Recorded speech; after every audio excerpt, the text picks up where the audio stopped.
ഇപ്പോൾ പല മഹല്ലുകളിലും മൊത്തത്തിൽ ഇപ്പോൾ 10 പോത്തുകളൊക്കെ മൊത്തത്തിൽ അറുത്തതിന് ശേഷം അതിൻ്റെ തോലും മറ്റും കാര്യങ്ങളൊക്കെ മൊത്തത്തിൽ വേറൊരാൾക്ക് വിൽക്കുന്ന ഒരു സമ്പ്രദായമുണ്ട്. അപ്പോൾ എന്താണ് അതിനെക്കുറിച്ചിട്ടുള്ള മസലപരമായിട്ടുള്ള? തോല് വിൽപ്പന നടത്തൽ കർശനമായി നമ്മൾ ശ്രദ്ധിക്കേണ്ട വിഷയമാണ്. ഹബീബ റസൂലുള്ളാഹി സ്വല്ലല്ലാഹു അലൈഹി വസല്ലമ തങ്ങള് പറഞ്ഞ സഹിയായ ഹദീസിൽ തന്നെ കാണാം, മൻ ബാഅ ജിൽദ ഉളുഹിയത്തിഹി, ആരെങ്കിലും ഒരാൾ അവന്റെ ഉളുഹിയത്ത് മൃഗത്തിന്റെ തൊലി വിറ്റാൽ ഫലാ ഉളുഹിയത്തലോ, അവന് ഉളുഹിയത്തേ ഇല്ല. എന്നിട്ട് തങ്ങൾ ഫലൈസലഹു ഉളുഹിയത്ത് എന്നല്ല പറഞ്ഞത്, ഫലാ ഉളുഹിയത്തലഹു. രണ്ടും തമ്മിലുള്ള വ്യത്യാസം അറബി ഗ്രാമർ പഠിച്ചവർക്ക് അറിയാം. ഫലാ ഉളുഹിയത്തലോ പറഞ്ഞ ഉളുഹിയത്തേ ഇല്ല, ഉളുഹിയത്ത് എന്ന സംഗതി പാടെ നഷ്ടപ്പെട്ടു എന്നതിന്റെ അർത്ഥം. അപ്പൊ അവന്റെ ഉളുഹിയത്ത് പാടെ നഷ്ടപ്പെടുത്തുന്ന പരിപാടിയാണ് ഉളുഹിയത്തിന്റെ തൊലി വിൽക്കുക എന്നല്ല. അപ്പൊ ഉളുഹിയത്ത് അർത്ഥം ഒരാൾക്ക് അത് സുന്നത്തായ ഉളുഹിയത്തായാലും വേണ്ടില്ല, വാജിബായ ഉളുഹിയത്തായാലും വേണ്ടില്ല. നേർച്ചയാക്കുമ്പോഴൊക്കെ വാജിബാവല്ലോ. ഈ വാജിബായ ഉളുഹിയത്തായാലും വേണ്ടില്ല, സുന്നത്തായ ഉളുഹിയത്തായാലും വേണ്ടില്ല. അതിന്റെ തൊലി അതുപോലെ എല്ല് പോലുള്ള കാര്യങ്ങളൊന്നും വിൽപ്പന നടത്താൻ പാടില്ല. പിന്നെ എന്താ ചെയ്യേണ്ടത്? ഫക്കീർ മിസ്കീന് പോലുള്ളവർക്ക് കൊടുക്കണം. അവർക്ക് വിൽപ്പന നടത്താം, കാശാക്കാം. അല്ലെങ്കിൽ ഈ അർത്ഥ ആൾക്ക് സുന്നത്തായ ഉളുഹിയത്താകുമ്പോൾ, നിർബന്ധമായ ഉളുഹിയത്താകുമ്പോൾ അർത്ഥ ആൾക്ക് ഉപയോഗിക്കാൻ പറ്റൂല. സുന്നത്തായ ഉളുഹിയത്താണെങ്കിൽ അർത്ഥ ആൾക്കോ അതല്ലെങ്കിൽ മുതലാളിമാർക്കോ കൊടുക്കാം, അവർക്ക് ഉപയോഗിക്കാം. വിറ്റ് കാശാക്കാൻ മറ്റുള്ള പറ്റൂല, അവർക്ക് ഉപയോഗം. ഇപ്പൊ ഉദാഹരണം ചെരുപ്പ് തുന്നാനോ അങ്ങനത്തെ വീട്ടിൽ എന്തെങ്കിലും ഉപയോഗങ്ങൾക്കൊക്കെ തൊലി ഉപയോഗിക്കാം, അതുപോലെ എല്ലുകൾ ഉപയോഗിക്കാം. വിൽപ്പന നടത്താൻ പറ്റൂല. അപ്പൊ വിൽപ്പന നടത്തിയാൽ ഉളുഹിയത്ത് സഹിയാവില്ല. അത് വളരെ കർശനമായിട്ട് ശ്രദ്ധിക്കേണ്ടതാണ്. അപ്പം പല മഹല്ലുകളിൽ ഇപ്പോൾ ചോദ്യത്തിൽ പറഞ്ഞ പോലെ പല മഹല്ലുകളിലും എന്താ ചെയ്യുന്ന വെച്ചാൽ ഒന്നായിട്ട് അറുത്തിട്ട് തോലൊക്കെ പാടെ കൂടിയിട്ട് പള്ളിന്റെ സെക്രട്ടറിയോ അല്ലെങ്കിൽ പ്രസിഡന്റോ അത് ഉത്തരവാദിത്തം ഏൽപ്പിക്കപ്പെട്ട ആരെങ്കിലും ഉണ്ടാവും, ഓരത് മൊത്തം വിൽക്കും. മനസ്സിലെ? അങ്ങനെ വിൽപ്പന നടത്തിയാൽ ആ ഉളുഹിയത്ത് അർത്ഥം എല്ലാവരുടെ ഉളുഹിയത്ത് നഷ്ടപ്പെട്ടു പോകും.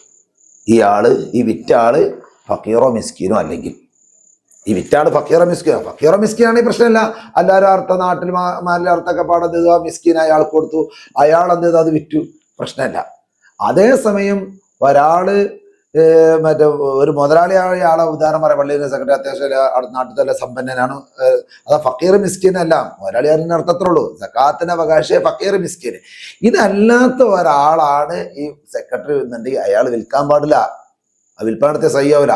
അപ്പൊ ചിലർ പറയാറുണ്ട്, ഞങ്ങളുടെ മഹല്ലിന്റെ കീഴിൽ ഉസ്താദ് ഈ സാധു സംരക്ഷണ സമിതിന്റെ പാവങ്ങൾക്കൊക്കെ സംഭാവന കൊടുക്കണ്ട, അപ്പൊ നമ്മൾ ഈ തോല് വിറ്റിട്ട് ആ ഫണ്ടിലേക്കാണ് എടുക്കുന്നത്, എന്നാ പറ്റുമോ എന്ന് ചോദിക്കാറുണ്ട്. എന്നാലും പറ്റൂല, കാരണം നമുക്ക് വിൽപ്പന നടത്താൻ പറ്റൂല. ചെറിയൊരു കാര്യം ഇവിടെ ശ്രദ്ധിച്ചാൽ മതി. എന്താ? ഉദാഹരണം പറയാം, എൻ്റെ മഹല്ലില് ഒരു 10 ആളുകൾക്ക് മഹല്ല് കമ്മിറ്റിന്റെ കീഴിൽ എന്ത് ചെയ്യുന്നുണ്ട്, 10 ആളുകൾക്ക് സഹായം കൊടുക്കുന്നുണ്ട്. എല്ലാ മാസവും 1000 രൂപ വീതം കൊടുക്കുന്നുണ്ട്. ഉദാഹരണം പറയാം, ഞാൻ ആ മഹല്ലിന്റെ സെക്രട്ടറിയാണ്.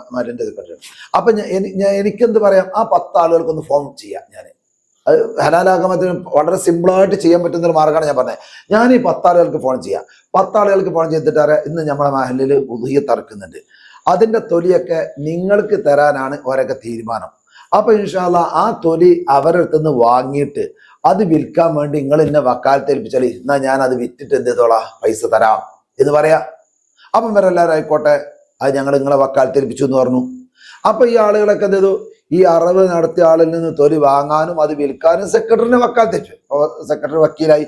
അപ്പം പ്രശ്നമില്ല.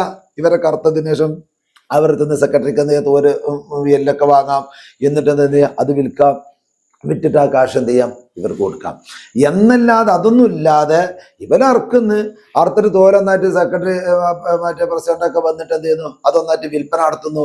എന്നിട്ട് അതിന്റെ കാശ് എടുത്തിട്ട് നാട്ടിലത്തെ പാവങ്ങൾക്ക് തന്നെ കൊടുത്ത് പള്ളിന്റെ ആവശ്യത്തിന് വേണ്ടിയിട്ടോ പള്ളിന്റെ നിർമ്മാണത്തിനോ ഒന്നും ഉപയോഗിച്ചിട്ടില്ല. എന്നാലും ശരി, അത് പറ്റില്ല. ആ അറവ് നടത്തിയ എല്ലാവരുടെയും ഉളുഹിയത്ത് നഷ്ടപ്പെട്ടു പോകും. പള്ളി കമ്മിറ്റിക്കാരൊക്കെ അത് നന്നായി കർശനമായിട്ട് ശ്രദ്ധിക്കേണ്ട ഒരു കാര്യമാണ്. നമ്മുടെ വീഴ്ച കാരണമായിട്ട് ആ പാവപ്പെട്ട ആളുകളുടെ എല്ലാവരുടെയും ഉളുഹിയത്ത് നഷ്ടപ്പെട്ടു പോകും.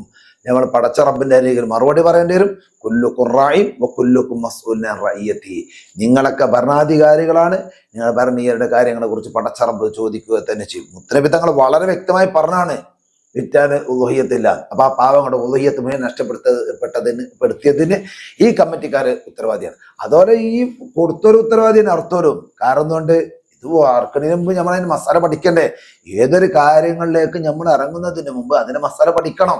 അത് ഫർള് ഐനാണ്. നിസ്കരിക്കുന്നതിന് മുമ്പ് നിസ്കാരത്തെ പറ്റി പഠിക്കുന്ന നിർബന്ധമാണ്. നോമ്പ് നോൽക്കുന്നതിന് മുമ്പ് നോമ്പിനെ പറ്റി പഠിക്കുന്ന നിർബന്ധമാണ്. ഇതുപോലെ ഉളുഹിയത്ത് ഇറക്കുന്ന ഒരാൾ ഉളുഹിയത്തിന്റെ മസാലകളൊക്കെ ഒരു ആലിമിനോട് ചോദിച്ച് പഠിച്ച് മനസ്സിലാക്കണം. അത് പഠിച്ച് നമ്മൾ മനസ്സിലാക്കാത്തത് നമ്മുടെ കുഴപ്പമാണ്. അപ്പൊ നമ്മളടുത്ത് കുഴപ്പമുണ്ട്, ഈ കമ്മിറ്റിക്കാരത്തും കുഴപ്പമുണ്ട്. അപ്പൊ അതുകൊണ്ട് ആ ഒരു കാര്യം നമ്മൾ ശ്രദ്ധിക്കണം എന്ന്